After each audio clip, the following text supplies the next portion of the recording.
Estamos en uno de los sitios más peculiares de Nueva York, Washington Square, no muy lejos del corazón de Manhattan y de Wall Street, por ejemplo, aunque aquí el ambiente que se respira no tiene nada que ver con el de la bolsa. De todas maneras, a veces se hacen pequeñas transacciones de dinero, últimamente con cierta precaución porque hay un policía rondando por alrededor. Antes se jugaba de manera más abierta, solían sentarse, por ejemplo, un vagabundo y un hombre de negocios y jugaban partidas de 5 minutos, jugando a $1 la partida o a $2, a veces con ventaja, 2 minutos contra 5, 3 minutos contra 5, otras veces con el tiempo igual, 5 minutos para cada jugador por cada partida. Luego cambian los colores, el que ha jugado con blancas se sienta al otro lado, cambian el tablero y juega con negras, etcétera. El ambiente es muy peculiar. Hoy hace un día soleado pero bastante frío y por eso no hay tanta gente como otras veces, pero aquí se suele juntar gente de todas las nacionalidades, religiones, etnias, etcétera, y pasan un rato agradable jugando al ajedrez. También el sitio es famoso por otras razones más concretas. Allá por los años 70, 71, por aquí solía venir nada menos que Bobby Fischer a jugar unas cuantas partidas amistosas para desintoxicarse un poco de su duro entrenamiento en su casa o en el club de ajedrez. También han venido personajes famosos o grandes maestros que se dejan caer por aquí cuando vienen a Nueva York a jugar el Open de Nueva York, y también para romper un poco su rutina profesional vienen aquí, se juntan con los asiduos a este lugar que, como ven, es muy variopinto, y pasan un rato agradable simplemente jugando unas partidas rápidas. Normalmente los que vienen aquí todos los días no vienen, digamos, para hacer de ello una profesión, más bien para conocer gente. Eso es al menos lo que dicen, esa es su filosofía. Pero si uno se deja embaucar por ellos, pues le pueden sacar unos cuantos $, porque algunos de ellos juegan francamente bien.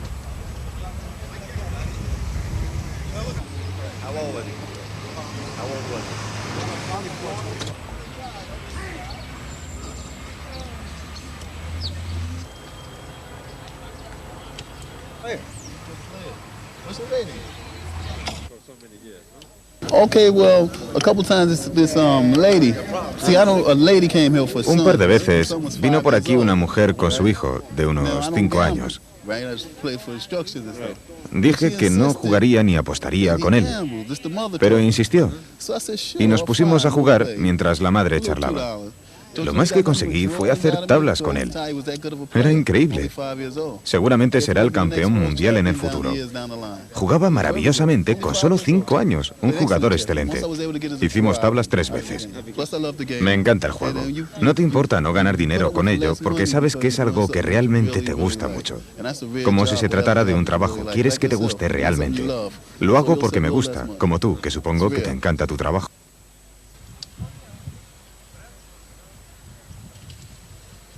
En realidad lo que hacen es, a su manera, cumplir con el famoso lema de la Federación Internacional que dice gens una sumus, somos una misma familia. Se juntan, pasan el rato y disfrutan de una pasión común que no entiende de idiomas, de religiones ni de procedencias, el ajedrez.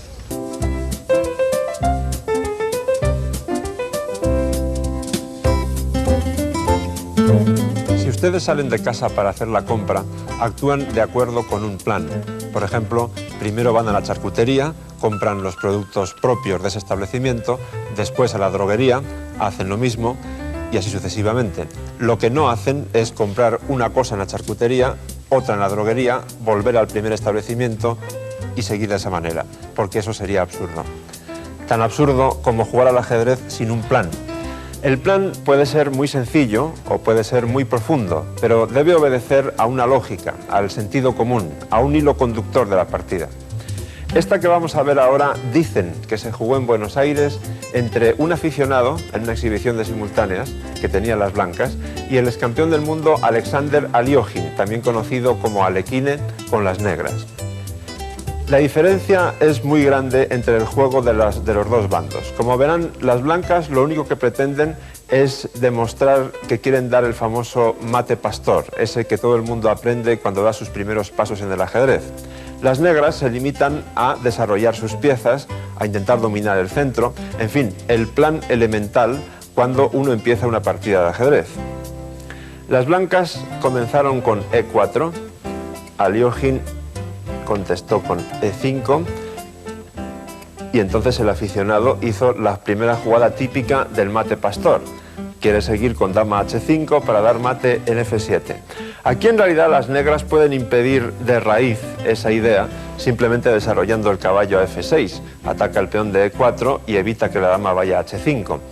Pero esta jugada, que supuestamente hizo Aliógin, también es muy sana. Desarrolla una pieza, el alfil a una buena diagonal y se acelera, digamos, el proceso del enroque. Las blancas RQR juegan dama h5 y amenazan mate en f7. Por ejemplo, si las negras fueran tan incautas de jugar d6 o caballo c6, la partida terminaría inmediatamente con dama por f7 mate. Sin embargo, hay una jugada también lógica, que es dama e7, protege este peón y protege el mate. Las blancas juegan caballo f3 y atacan el peón. Aquí, Aliógin, o cualquiera que fuese quien condujera a las negras, podría haber jugado, por ejemplo, caballo c6 o d6, jugadas completamente normales.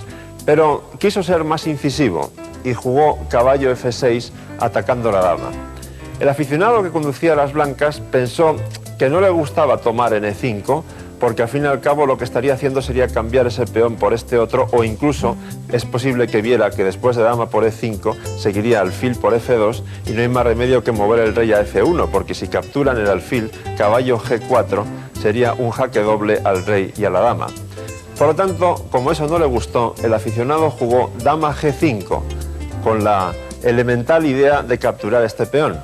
Pero ya hemos aprendido que sacar la dama a pasear al principio de la partida nunca es recomendable, y la dama lo que va a hacer ahora es meterse en un callejón sin salida. Las negras hicieron una jugada aparentemente muy inocente. D6 protege el peón y da salida al alfil. Pero fíjense que todo el juego de las negras obedece a un plan lógico. Desarrollan las piezas, controlan el centro, muy elemental, muy simple, pero con sentido común. Las blancas, sin darse cuenta del peligro, aún estaban a tiempo de evitar lo que les va a ocurrir, pues no sé, enrocando o jugando d3 o caballo c3, jugadas, digamos, lógicas. Pero capturaron este peón que realmente está envenenado. Aliógin continuó con torre g8, única jugada dama h6, alfil por f2 jaque, que es lo que probablemente el aficionado de las blancas no vio, y después de rey f1, porque no se puede capturar el alfil debido a caballo g4 jaque. Fíjense qué tragedia. Torre g6 y la dama no tiene una sola casilla donde ir. Aquí está protegido por el caballo, esta está protegida por el alfil, la casilla, esta diagonal blanca enorme, está protegida por el alfil de c8. En fin, las blancas tuvieron que abandonar. Como hemos visto en el caso de la charcutería, no tenía ningún sentido perder toda la mañana yendo de tienda en tienda. En el ajedrez no se debe jugar sin un plan. Es más, si me apuran, exagerando un poco, les diría que es mejor jugar con un mal plan que con ninguno.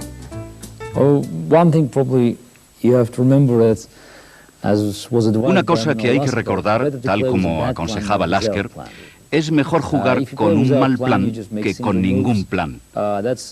Con ningún plan y haciendo movimientos sueltos es el camino directo hacia el desastre. Obviamente es mejor tener un buen plan. Para ello estaremos luchando con los mismos problemas que cuando estudiamos una posición. Hay unos factores clave. Uno es muy simple: o defiendes al rey o atacas al rey. No tiene mucho misterio e intentaríamos hacerlo de la forma más eficiente. Después hay situaciones más complicadas y menos obvias.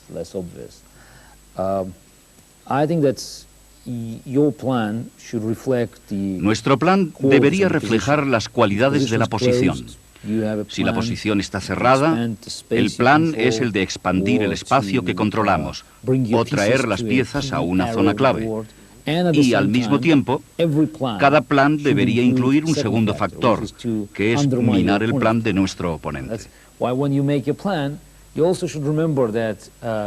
Mientras elaboramos el plan, debemos recordar que a menudo un buen plan es solamente impedir al oponente realizar el suyo. No es muy atractivo y mucha gente lo ignora, pero produce muy buenos resultados, tal como demostraron Petrosian y Karpov y muchos otros jugadores. Siempre hay que valorar nuestro potencial y el del oponente, y entonces combinamos el plan. Y cuanto más combinemos estos dos factores, mejor será nuestro plan. Y además, intentar crear algunas debilidades en el campo de nuestro oponente y evitarlas en tu propio campo. Es algo muy general, pero incluso una sola regla general podría ser muy efectiva si nos acordamos de aplicarla a cada posición. Ya hemos visto que en ajedrez casi todas las reglas tienen excepciones importantes. Como el objetivo principal de estas lecciones en vídeo es ampliar o subrayar algunos de los conocimientos que ustedes han adquirido en la parte escrita de esta obra, vamos a ver ahora una excepción muy peculiar del final de dama y rey contra rey y peón a punto de coronar. Ya sabemos que normalmente el bando atacante en ese tipo de finales tiene un plan muy sencillo, muy fácil de ejecutar, que consiste en ir acercando la dama hacia el peón, dando jaques al rey, hasta obligarle a este a ocupar la casilla de coronación y aprovechar ese tiempo para acercar el rey propio y dar finalmente mate. Es decir, en esta posición, si el peón negro en lugar de estar en A2 estuviera en B2, el plan de las blancas y su victoria sería muy sencilla. Bastaría traer la dama a base de dar jaques hasta esta casilla o hasta esta, o sea, A3 o C3, y cuando se consigue que el rey vaya a B1, se aprovecha ese tiempo para acercar el rey blanco. El rey negro se asoma y tras una serie de jaques volveríamos a esta posición o a esta otra, y volveríamos a aprovechar ese tiempo y así sucesivamente hasta dar mate. Sin embargo, si el peón en vez de ser de caballo o central es de torre o de alfil, partiríamos de esta posición, de esta en concreto, y entonces aquí tenemos un peón de torre. La misma lógica no se puede aplicar porque cuando llegásemos a dar jaque con la dama en B3, las negras jugarían rey A1 y no podríamos aprovechar el tiempo para acercar el rey porque la partida sería tablas, el rey negro está ahogado. Por lo tanto, en ese tipo de posiciones, con peón de torre o peón de alfil, las negras tienen muchas posibilidades de tablas, salvo que el rey blanco esté muy cerca y le dé tiempo a dar mate antes o en el mismo momento en que las negras coronan. Pero esta posición en concreto es muy especial, porque aquí hay un truco escondido. Las blancas juegan dama B7 jaque. Y resulta que aquí la única idea buena para las negras no es irse al rincón, sino justo lo contrario. Las jugadas buenas para hacer tablas serían rey C1 o rey C2, porque si las negras juegan rey A1, aparentemente lógico, es digamos un mecanismo automático de defensa en ese tipo de posiciones, lo que ocurre es que el rey blanco aprovecha el tiempo para acercarse y obstruye de paso la acción de la dama sobre la columna B, con lo cual no hay rey ahogado, no hay tablas por ahogado. El rey negro puede salir, el rey blanco vuelve a acercarse dando jaque descubierto con la dama, y si ahora las negras se percatan del error e intentan rectificarlo, ya es demasiado tarde. Intentarían rey C1, pero entonces el rey blanco ya está suficientemente cerca para dar mate. Dama H1 jaque, rey B2, dama G2 jaque. Ahora rey B3 sería un intento inútil por dama G7 ocupando toda la diagonal y muy especialmente la casilla de coronación. Por lo tanto, en esta posición contra dama G2 jaque hay que jugar rey B1. Y fíjense ahora qué paradoja. El rey blanco va a A4, las negras coronan dando jaque, coronan dama evidentemente, pero después de rey B3 no pueden hacer nada para evitar el mate, bien sea en C2 o bien sea en la primera fila. La moraleja de este ejemplo es que por muy bien que uno domine la técnica de un final determinado, en este caso el de dama contra peón en séptima, siempre hay que mirar antes de jugar porque puede haber algún truco escondido.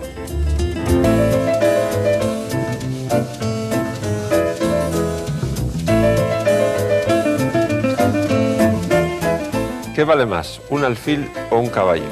Sabemos que la respuesta no es fácil y que, como teoría general, los alfiles son superiores en posiciones muy abiertas y los caballos son mejores en posiciones cerradas.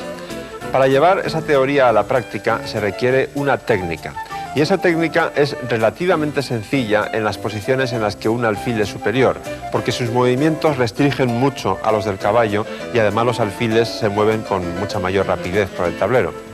Por el contrario, la técnica requerida para ganar las posiciones en las que un caballo es claramente más fuerte que un alfil no es tan sencilla, pero sí muy bonita, en mi opinión. Aquí tengo un ejemplo creo que muy significativo. Está claro que este alfil negro es malo. Quedaría todavía mucho más claro si estuviera por dentro de su cadena de peones, si estuviera en D7, porque 5 de los 6 peones negros están en casilla blanca y entorpecen a ese alfil. Las negras han intentado, y lo han conseguido, sacarlo fuera de la cadena de peones y colocarlo en F1. Pero vamos a intentar demostrar ahora que incluso en este caso las negras también tienen una posición muy delicada, probablemente perdedora. Las blancas tienen un plan bastante claro, que consta de varios pasos. El primero sería colocar al rey en D4, listo para colarse hacia el flanco de rey vía E5, F6, G7 en cuanto el rey negro se descuide. Para lograr eso, otra cosa que van a intentar hacer es colocar el caballo en B4 atacando al peón de C6. De forma que si aquel peón es defendido con el alfil desde B5, la jugada A4 echaría al alfil de ahí. Y si aquel peón es defendido por el rey en D7, entonces, nos acordamos lo que hemos dicho, el rey entraría por E5, F6 y G7. Por lo tanto, la primera jugada es rey D4.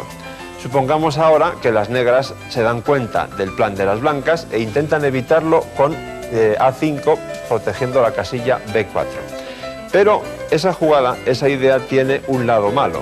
Al adelantar su peón a A5, las negras están permitiendo que las blancas logren un peón pasado. La maniobra es caballo A2, las negras juegan una jugada de espera, por ejemplo alfil E2, y entonces B4. Hay que tomar ese peón porque avanzar no tiene mucho sentido, seguiría caballo C3 atacándolo. Entonces, al tomar las negras en B4, las blancas retoman con el caballo en B4, atacan el peón de C6 y este peón ha quedado pasado, sin ningún enemigo que evite su camino hacia la casilla A8. Entonces, las negras intentan defender eso con el alfil. Y ahora, el próximo paso es llevar el caballo a la casilla C3 para apoyar el avance a A4 y echar al alfil, con la idea que hemos dicho al principio. Caballo A2, por ejemplo, alfil C4, caballo C3, y ahora las negras no tienen gran cosa aparte de esperar, supongamos alfil A6. A4 y este otro objetivo ya ha sido cumplido. Ahora vamos a ver cuál es el próximo.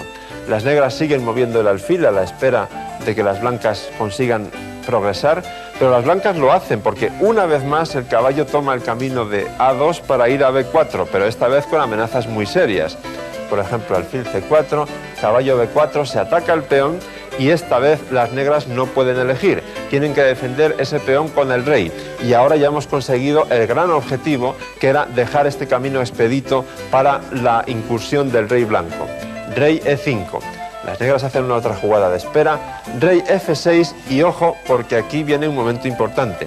De pronto da la impresión de que las negras han liberado a su peón de D5 y tienen un contraataque muy fuerte con él. Sin embargo, eso también es falso. Quiero decir, efectivamente pueden avanzar el peón a D4, las blancas siguen con su plan rey G7 y ahora D3. Pero la ventaja de las blancas es tan enorme que se pueden permitir el lujo de sacrificar su caballo a cambio de esta incursión potentísima del rey. Caballo por D3, alfil por D3. Ahora bien, como ya hemos visto en otras lecciones, es muy importante que uno no se deje llevar por el automatismo y haga jugadas sin pensar, porque la mano se va. Primero hay que mirar siempre si hay algún pequeño truco. En esta posición lo hay, porque si ahora las blancas cometieran el tremendo error de comerse el peón de H7 sin pensar, seguiría rey por H7, G5 y contra F por G5, F4. Jaque descubierto del alfil sobre el rey en H7 y este peón de F4 coronaría. Y resulta que entonces las negras, en lugar de perder, que es lo que deben hacer en esta posición, ganarían. Por lo tanto, lo que hay que hacer primero es H4 para controlar doblemente esta casilla, de forma que en esa variante que acabamos de ver, G5 sería contestada con H por G5.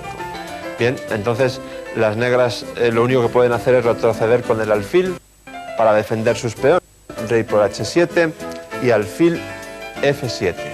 El rey, fíjense, este monarca es realmente mucho más fuerte que el alfil negro. Ataca, alfil E8, rey F8, si ahora alfil D7, rey F7 y los peones caen, por lo tanto hay que jugar rey D8, pero entonces aquel peón pasado que hemos conseguido hace tiempo en el flanco de dama, ahora muestra su enorme fortaleza. A5. En esta posición, un jugador profesional abandonaría de inmediato. ¿Por qué? Porque el rey no puede ir a parar aquel peón debido a que entonces se perdería el alfil. Y si es el alfil el que va a parar aquel peón, con alfil D7, A6, alfil C8, A7, alfil B7, efectivamente el alfil ha llegado a tiempo de evitar la coronación. Pero, si me permiten la expresión, eso ya no es un alfil, es un peón gordo cuya única función es evitar esa coronación y además tapado por este peón de C6. Las blancas se limitarían a recoger la fruta madura, rey por G6, supongamos rey E7, rey F5, rey F7, G4, en fin. Creo que no hace falta ser un jugador de primera categoría para ganar esta posición con rey y 3 peones contra rey solo. En la práctica real, en sus propias partidas, seguramente tendrán más problemas de los que yo he tenido aquí al explicar este ejemplo tan bonito, pero creo haber dado la pauta de cómo este caballo era claramente superior al alfil hasta el punto de que se ha autoinmolado, se ha sacrificado en aras de la victoria de su propio bando. Ha sido un caballo heroico.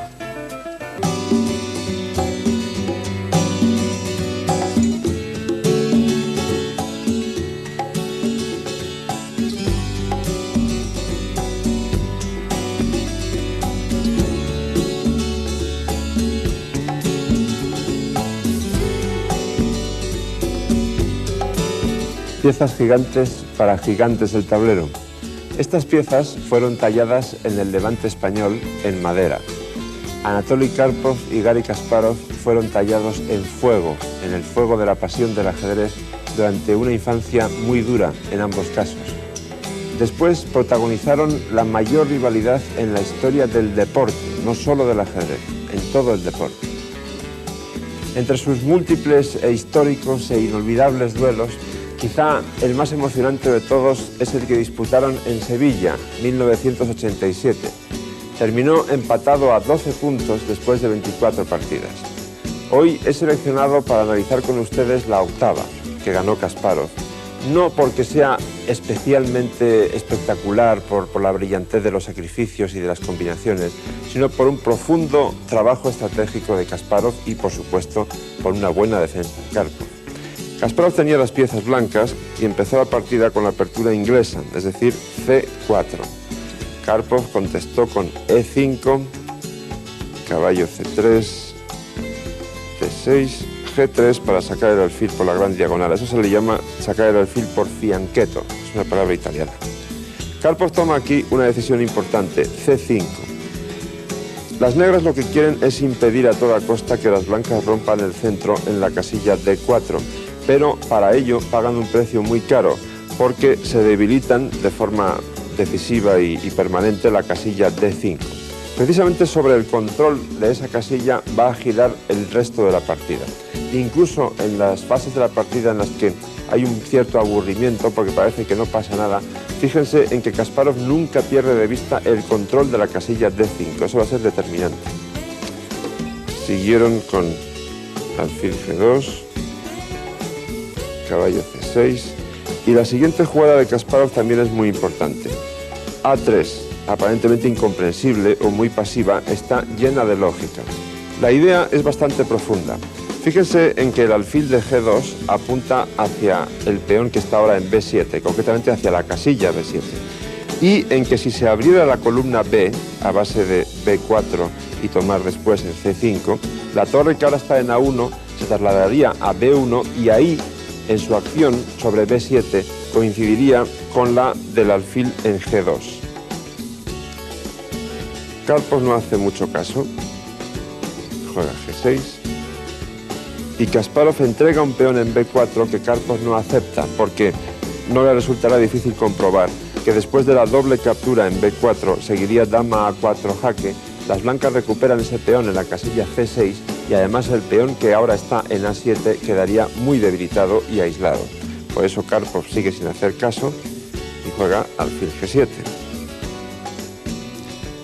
torre B1, caballo G7, E3, enroque, D3, torre B8, ambos bandos completan el desarrollo. Y aquí Kasparov toma ya una decisión importante. En vista de que las negras han consolidado bien su defensa tanto en el centro como en el flanco de dama, en lugar de abrir la columna B, opta por ganar espacio con B5, echando a ese caballo de C6, desplazándolo a una casilla marginal, a A5.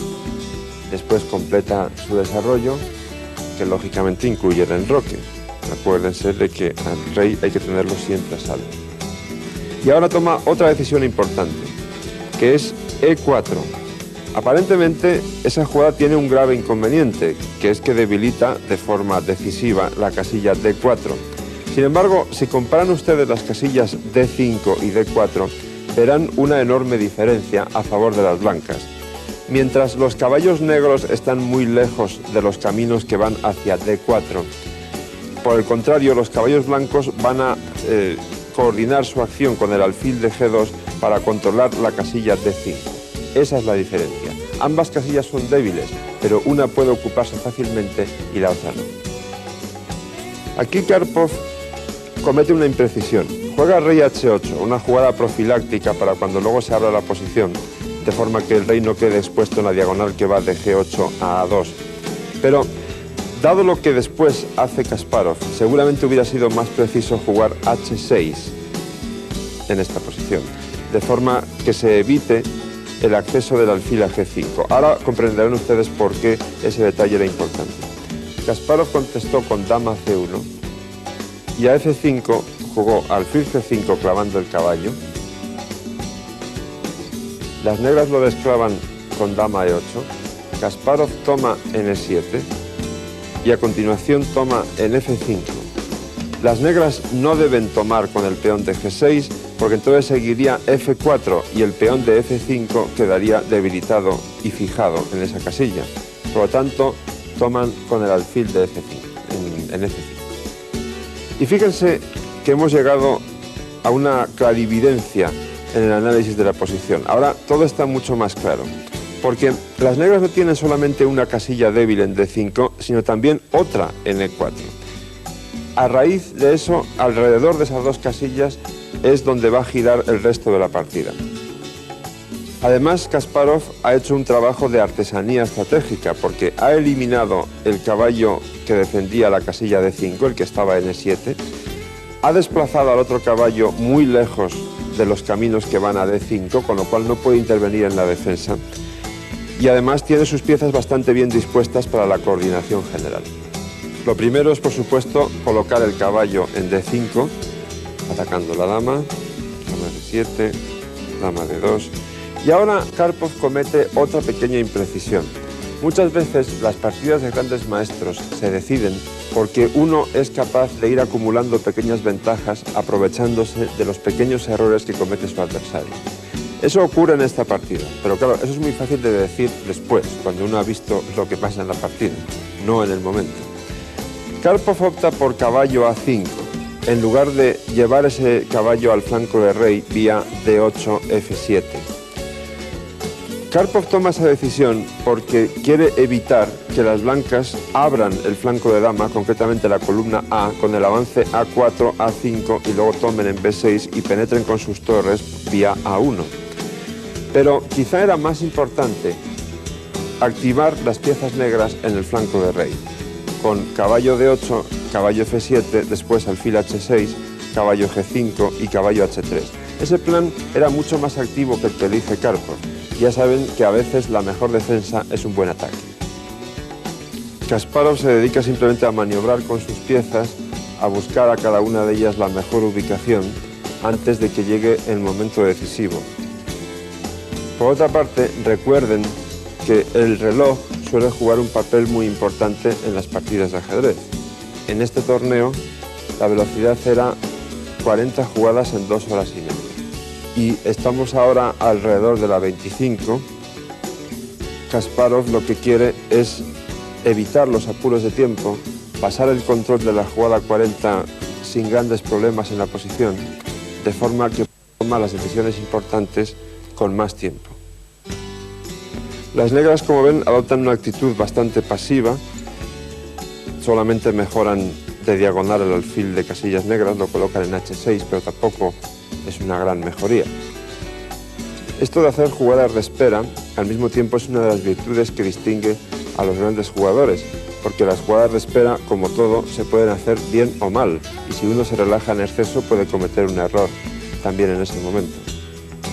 Después de unas cuantas maniobras sin mucho sentido, Kasparov decide cambiar la colocación de las piezas que bloquean las dos casillas centrales, D5 y E4, y opta por colocar a su alfil en D5.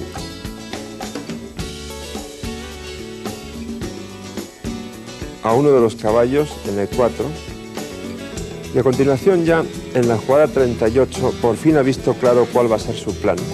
Coloca su caballo en C3, cambia el alfil a E4, traslada el caballo nuevamente a D5 y coloca el otro en G2 para apoyar la ruptura decisiva. Fíjense en que las blancas tienen ya todo dispuesto, las piezas están en las mejores casillas posibles, por el contrario el caballo negro de A5 está completamente fuera de juego. Las negras tienen algunas debilidades también en el flanco de rey, por ejemplo la casilla G6. Las piezas blancas están mucho mejor coordinadas en general que las negras, y lo único que falta en esta posición es la ruptura definitiva. Y esa ruptura tiene que realizarse necesariamente en la casilla F4, que es lo que ocurre ahora. Y además las negras tienen que tomar el peón de F4, porque si adoptasen una defensa pasiva del tipo torre de E6 a E8, por ejemplo, las blancas sencillamente doblarían sus torres, llevarían la torre que está en A2 a F2 y a continuación el avance F5 llevaría a una ruptura decisiva. Por tanto, Karpov toma el F4, Kasparov toma con su caballo y Karpov contesta torre E5 confiando en una combinación sencilla que él cree que le da ventaja. Sin embargo, Kasparov ha visto más lejos. La combinación es caballo por G6, que aparentemente no conviene a las blancas. Sigue torre por F1, dama por F1. Y ahora la esperanza de Karpov es que después de torre por E4, D por E4 y rey por G6, las negras tienen dos piezas a cambio de la torre. Eso en condiciones normales sería muy bueno para Karpov, pero en esta posición en concreto Karpov está perdido, porque la debilidad de su rey completamente expuesto al aire libre en el flanco de rey es mucho más importante que ese desequilibrio material. Lo primero que hace Kasparov, evidentemente, es asegurarse el control de la nueva columna abierta, la columna F, colocando su torre en F2. Karpov se defiende como puede, con dama E8, y ahora Kasparov demuestra una vez más cómo en las posiciones con mucha actividad es quizá el mejor jugador de la historia. Cuando se trata de dar el mayor dinamismo posible a una posición ventajosa, Kasparov es único. Y en esta posición lo demuestra con la jugada E5, que persigue un doble objetivo. Si las negras capturan con la dama, entonces las blancas dispondrían de dos columnas abiertas en lugar de una, porque seguiría torre E2 atacando la dama y entrando por las dos columnas. Por el contrario, Karpov opta por tomar con el peón, pero entonces la dama negra ya no podrá contraatacar por esa columna. Ahora las blancas pueden penetrar por la columna F sin miedo a que las negras contraataquen tomando el peón que antes estaba en E4 con su dama. Por eso siguió torre F6 jaque, rey G7, torre D6, y de esta manera tan elegante Kasparov obliga a su eterno rival a abandonar, porque para evitar la entrada mortífera de la dama blanca en la casilla F6, las negras tendrían que perder más material, por ejemplo el alfil de H6, y la ventaja de las blancas sería ya absolutamente decisiva. Una obra de arte más de las muchas que ha producido.